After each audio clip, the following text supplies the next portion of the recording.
The miracle of modern global communications. With just one click of my index finger, I can order a box of fair trade organic vegetables from Scandinavia, some much needed light blue pills from a girl called Veronica, or a first-class degree in media studies from the University of Milwaukee. Our fantastic wired world is linked together by cable.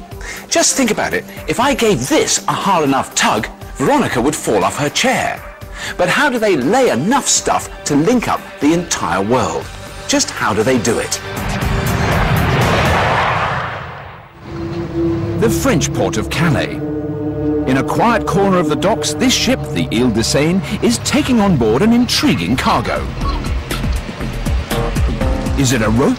Is it a garden hose? Whatever it is, it hasn't been packed in a container like most cargo these days, but is being fed gradually from the quayside onto the ship.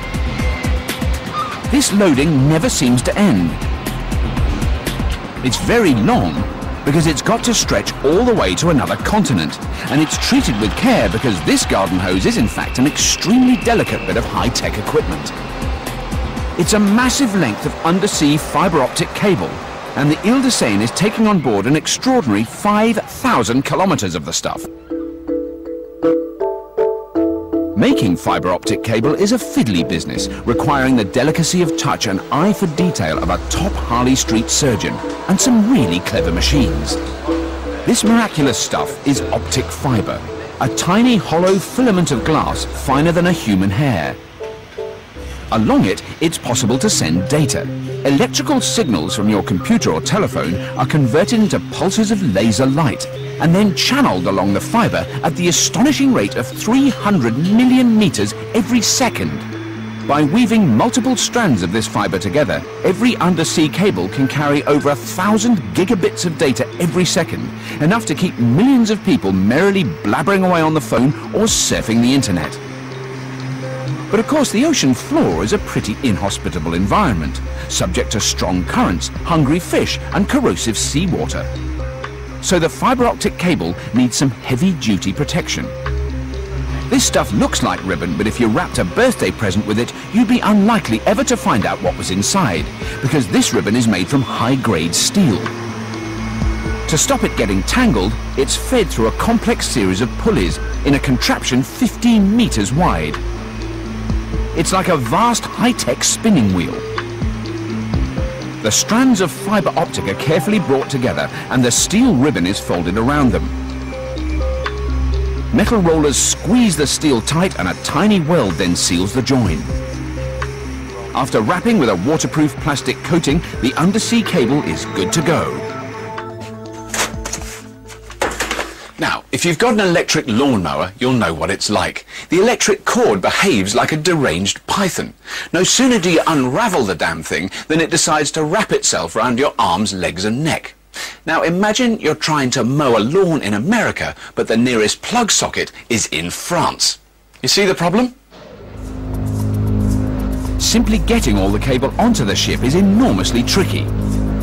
Rattling on at 100 metres a minute, they need to constantly monitor its progress because the last thing they want is to wind up with kinky, twisted or knotted cable. The cable is fed below deck to two massive tanks, 7 metres deep and 19 metres across. Together, they take around 5,000 kilometres of cable, or enough to stretch from London to New York. The team works fast and in shifts. They have to take turns to eat and visit the loo, because once they've started, they don't stop. This strange dance carries on uninterrupted night and day for 3 long weeks. The effect is mesmerizing. If you're not used to it, even a few minutes in the hold, let alone several hours, is enough to make you feel disorientated and slightly weird. Back up on deck, the crew is busy loading aboard a series of torpedo-like objects. These are special amplifiers, and they're essential to making the cable do its stuff. Just like a long-distance runner, the further the signal travels, the weaker it becomes. So after every 50 kilometers, they will fit one of these amplifiers, and like a double espresso, it will boost the signal back up to its original strength. The coordination is extraordinary.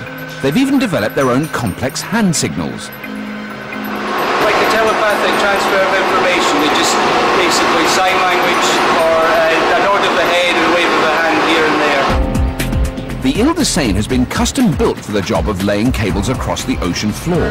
Dynamic positioning propellers allow her to follow a very exact course while she slowly releases the cable at about 1 kilometre an hour. How I describe my job to people at home, the analogy I use is if you're in a plane flying over the Alps, say it's 6,000 metres above them, and we have this string, this cable out the back of the plane, and we have to fill the contours of the Alps as we progress across the sea, you know, say from UK to America. It will be another 2 weeks before all the cable is aboard. But then the Undersea will spend a staggering 7 months crossing the ocean, slowly offloading its precious cargo as it goes. So the next time you're on the blower to your second cousin twice removed in Wisconsin, just remember that today's global communication literally hangs by a thread. In order to keep us in